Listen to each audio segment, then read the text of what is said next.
ঈদ উৎসবে বৈশাখী টেলিভিশনের পর্দা জুড়ে রয়েছে বর্ণিল অনুষ্ঠানমালা। ঈদের দ্বিতীয় দিনেও রয়েছে একক ধারাবাহিক ও মেগা নাটক, সিনেমা, জনপ্রিয় শিল্পীদের পরিবেশনায় সঙ্গীতানুষ্ঠান, থাকছে ম্যাগাজিন অনুষ্ঠান এবং বিশেষ কমেডি শো, ফানি মোমেন্টস সহ বিনোদনের নানা আয়োজন। বৈশাখীর ঈদ অনুষ্ঠানমালার খবর জানাচ্ছেন সালমা জাহান মুক্তা। ঈদের 7 দিন এবারও বৈশাখী টেলিভিশনে রয়েছে বৈচিত্র্যময় বিনোদনের সম্ভার। ঈদের দ্বিতীয় দিন সকাল শুরু হয় বৈশাখীর সকালের গান দিয়ে।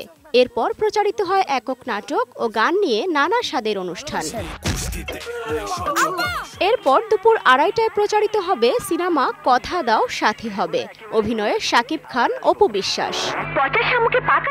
বিকেল 5:15টায় থাকছে ধারাবাহিক নাটক বিবাহ অভিযান। সন্ধ্যা 5:45টায় প্রচারিত হবে ধারাবাহিক নাটক বিউটি এখন নায়িকা। সন্ধ্যা 6:20 রয়েছে আরেক ধারাবাহিক সোনাভান। সন্ধ্যা 7:30টায় প্রচারিত হবে ধারাবাহিক নাটক বাপকা বেটা। এরপর রাত 8:10 একক নাটক আত্মীয়। রাত 9:20 থাকছে ধারাবাহিক নাটক ক্ষমা করে দিও। রাত 9:50 রয়েছে একক নাটক সামার ব্রেক। এরপর রাত 11:35 প্রচারিত হবে মেগা ড্রামা সাহেব বিবি গোলাম।